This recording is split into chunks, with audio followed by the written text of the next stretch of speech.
Doctor ortho Ayurvedic oil और capsule, अब दर्द भी घुटने टेकेगा। डिप्टी सीएम विजय शर्मा ने दिव्यांगजनों को उपकरण वितरित किए। कवर्धा में दिव्यांगजनों को मोटराइज्ड ट्राईसाइकिल और बैसाखी प्रदान की। दिव्यांगजनों ने उप मुख्यमंत्री का आभार व्यक्त किया।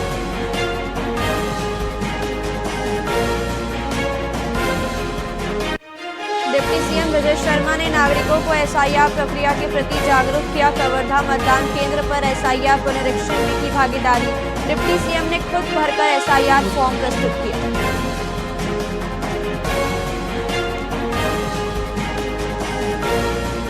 महिला बाल विकास मंत्री लक्ष्मी राजवाड़े ने की समीक्षा बैठक। मंत्री ने दोनों विभागों के कार्यों और योजनाओं की व्यापक समीक्षा की। आंगनबाड़ी और सहायिका भर्ती 3 माह में पूरी करने के निर्देश दिए।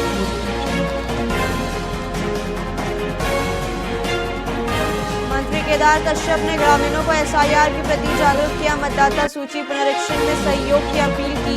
कश्यप बोले, हर पात्र नागरिक का नाम शामिल है।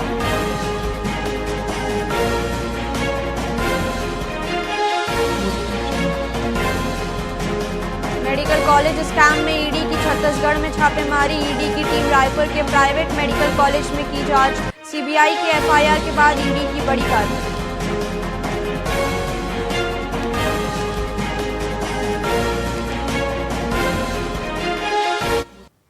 नमस्कार, आप देख रहे हैं वीआईपी न्यूज। मैं हूं प्राची। आइए रुक करते हैं खबरों की ओर। राजनांदगांव पुलिस कप्तान के सख्त निर्देश पर चल रहे कॉम्बिंग गश्त के दावों की पोल खुल गई है।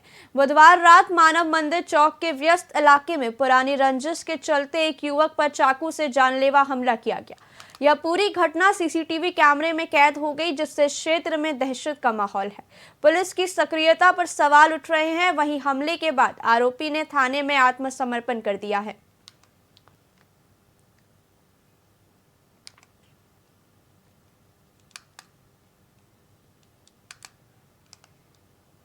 अंबिकापुर में सैकड़ों किसानों ने धान खरीदी में हो रही समस्याओं और भूमि रिकॉर्ड में त्रुटियों को लेकर जोरदार प्रदर्शन किया।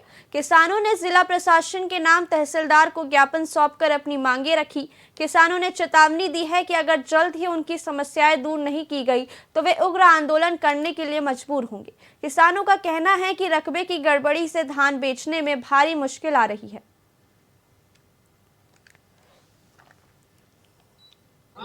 मैं गया था सोमवार को चेक करवाने समिति में लपटरा, जो उसमें मेरा रकबा मतलब कम हो गया है। आसपास के ग्रामीण लोग धान के पंजीयन, धान की खरीदी के संबंध में कुछ समस्याएं मेरे को लिखित में अवगत कराए हैं। जैसा कि इन्होंने समस्या में बताया है कि एग्री स्टेक हमारा नहीं हो पा रहा है।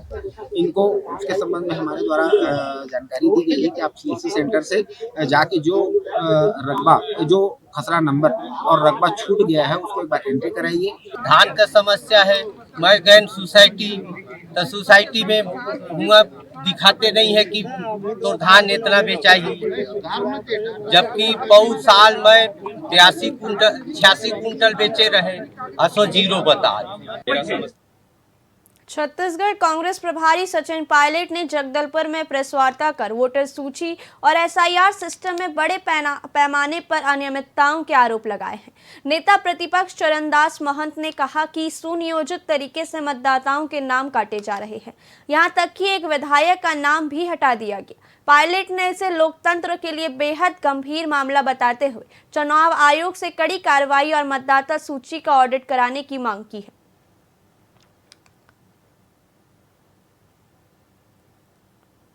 इंटेंसिव रिव्यू के नाम से निर्वाचन आयोग संभावना से लेकर आज तक लगातार अपनी प्रैक्टिस होती है।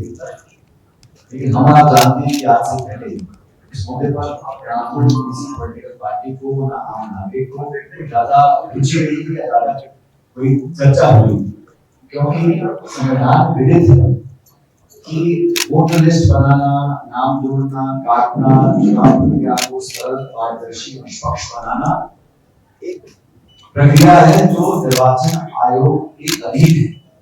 इसमें कोई शक या गुंजाइश की संभावना नहीं है।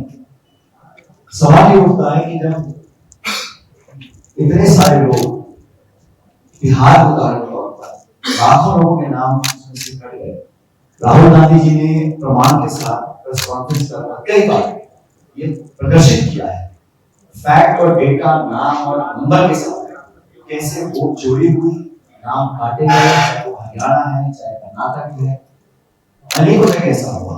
तो पता लगा कि उनका नाम, ईपी नंबर और दो नंबर होते हैं मतदाता के, वो किसी धर्मनगर रायगढ़ जिले के मतदान केंद्र में चला गया है, वहां खुला खबरों का नाम लिख दिया गया है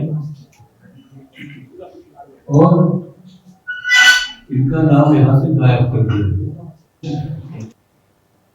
एमसीबी के तहसील कार्यालय में भाजपा प्रदेश अध्यक्ष किरण सिंह देव मंत्री श्याम बिहारी जायसवाल के साथ उप पंजीयन कार्यालय पहुंचे। यहां मनेन्द्रगढ़ स्थित भाजपा कार्यालय की भूमि की रजिस्ट्री प्रदेश अध्यक्ष किरण सिंह देव के नाम से पूरी की गई। रजिस्ट्री प्रक्रिया के दौरान किरण सिंह देव ने डिजिटल हस्ताक्षर किए। यह कदम पार्टी के लिए एक महत्वपूर्ण पहल है जो स्थानीय संगठन को मजबूती देगा। हाँ, निश्चित रूप से भारतीय जनता पार्टी कार्यालय का आज शासन के नियमों के अनुसार माननीय प्रदेश अध्यक्ष जी ने रजिस्ट्री किया है। हाँ, निश्चित रूप से भारतीय जनता पार्टी कार्यालय का आज शासन के नियमों के अनुसार माननीय प्रदेश अध्यक्ष जी ने रजिस्ट्री किया है। हाँ,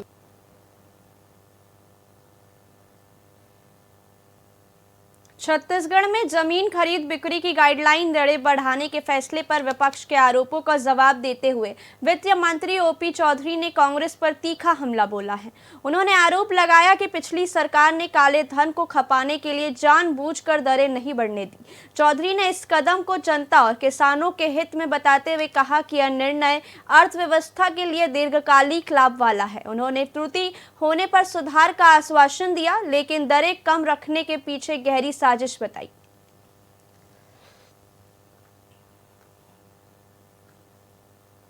भूपेश बघेल जी के कार्यकाल में, कांग्रेस के कार्यकाल में 30% की गाइडलाइन में कमी करके, और ये भी उदाहरण दूंगा मैं आपको आने वाले समय में कि 10 दिनों के लिए भी गाइडलाइन को कई जगह बदला।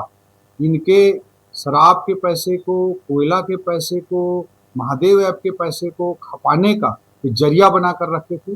पूरे छत्तीसगढ़ को पता है कि कई जगहों पर 10, 15% तक में रजिस्ट्री हो रही थी। इस तरह की परंपरा को इन्होंने बनाए रखा और काला पैसा कमाने के और उसे खपाने के जरिए के रूप में से इस्तेमाल किया। जब गाइडलाइन रेट कम होता है तो मध्यम वर्ग को, जिसको बैंक फाइनेंस करके घर या प्लाट खरीदना है, उसको दिक्कतें होती हैं, क्योंकि गाइडलाइन के आधार पर बैंक का लोन मिलता है। जहाँ पर जमीन का अधिग्रहण होता है किसानों का, कहीं औद्योगिकरण हो रहा है, कहीं सड़क बन रही है, जहाँ पर भी किसानों का जमीन अधिग्रहण होता है वहाँ गाइडलाइन रेट कम होती है तो किसानों को जमीन का मुआवजा कम मिलता है। इन सब बातों के मद्देनजर एक बैलेंस करने की कोशिश की गई है। भूपेश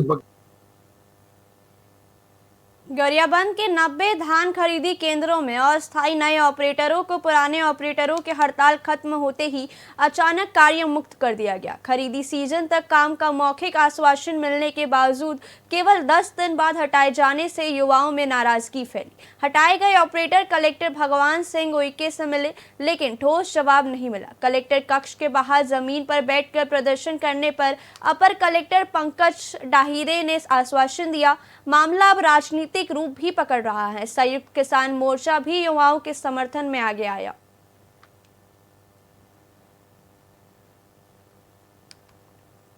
कि हम लोग को अभी धान खरीदी करने के लिए 2025-26 में धान खरीदी करने के लिए पुराने समिति के कर्मचारी ऑपरेटर लोग हड़ताल पे थे, तो उनके जगह में हम लोग को सुचारू रूप से खरीदी करने के लिए हम लोग को नियुक्त किया था। और जब पुराने ऑपरेटर लोग वापस आ गए तो हम लोग को अब बोल रहे हैं कि आप लोग की जरूरत नहीं है, आप लोग चले जाओ। 100 में से 50% तो जॉब में ही थे। वो लोग विश्वास करके आए हुए थे। यहाँ पे कलेक्टर लोगों से 2 दिवस का ट्रेनिंग था, तो उन लोग चलो 1 साल का है ऐसा करके वो लोग अपना जॉब छोड़ के आए थे। उनके साथ इतना दुर्व्यवहार हुआ है सर, तो इसमें सोचने की जगह ही नहीं है सर। तो सर हम लोग को 90 उपार्जन है, तो 90 लोगों को रखा गया था डाटा एंट्री ऑपरेटर के लिए। तो जो पुराने ऑपरेटर थे उनको क्या बोलते हैं, उनका जो आवेदन था मतलब रखने का, उसको क्या बोलते हैं वो कर दिए हैं, मतलब आदेश दे दिए हैं। ये जो है धान खरीदी केंद्र के लिए इनको मार्क फेट के द्वारा रखा गया था और शासन के द्वारा मार्कफेड के साथ एग्रीमेंट की गई थी। अब ऊपर स्तर से शासन से ही मार्कफेड ने जो एग्रीमेंट जिन सर्विस प्रोवाइडर से किया था उस एग्रीमेंट को रद्द करने के कारण इस टाइप की स्थिति निर्मित हुई है कि इनको आज के डेट में हम उनके जो कार्य दिया गया था उससे पृथक किया जा रहा है।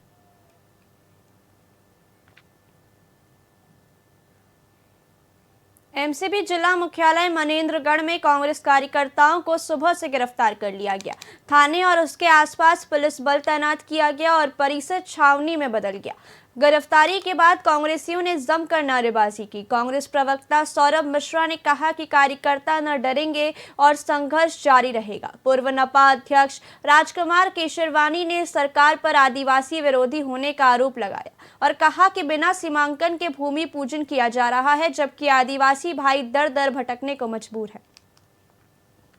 कांग्रेस जन युवक कांग्रेस के अध्यक्ष के नेतृत्व में हम सभी जिस प्रकार भारतीय जनता पार्टी की सरकार अपना जो हमारा एमसीबी का जिला कार्यालय है एक आदिवासी की जमीन में बना रहे थे, पिछले 4 दिनों से वो आदिवासी भाई भटक रहा था कि हमारा सीमांकन करके मेरी जमीन को निकाल दिया जाए। लेकिन आज इतनी जल्दी इनको थी अपनी इस 5 स्टार कार्यालय को बनाने के लिए कि उस आदिवासी भाई की जमीन का ना सीमांकन किया जाए। कल हम लोग जब कलेक्टर साहब से मिले तब जाकर उसके सीमांकन की बात हुई, लेकिन हम लोगों ने जिस प्रकार पूरे प्रदेश में आदिवासियों के साथ हो रहे अत्याचार के खिलाफ में हम लोग आज किरण देव सिंह जो उनके प्रदेश अध्यक्ष उनको काला झंडा दिखाने का जो निर्णय लिया था, आज उस बिना सीमांकन के बिना सीमांकन वहां पर हो रहा था, हमने उनकी मांग की सीमांकन के बाद हमें कार्यक्रम के लिए आगे बात करेंगे, लेकिन फिर भी आज हमें गिरफ्तार कर लिया गया।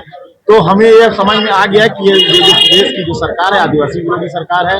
देखिए, भारतीय जनता पार्टी की सरकार बहुत डरी हुई सरकार है। एक तरफ कांग्रेस कमेटी कार्यालय आवंटन की फाइल पिछले 4 महीने से मनेंद्रगढ़ तहसीलदार तिथि में दबा कर रखती है, उसके बाद 50 लाख से ज्यादा की गलत कैलकुलेशन कर उस फाइल को आगे बढ़ाती है ताकि कांग्रेस को कार्यालय के लिए जमीन आवंटित नहीं हो पाए। वहीं तरफ दूसरी तरफ भारतीय जनता पार्टी को यहाँ के प्रशासनिक अधिकारी जहाँ पर आदिवासी काबिज थे उनकी जमीनों का आवंटन कर देते हैं और आदिवासी के हक और अधिकार का हनन करते हैं। कांग्रेस जन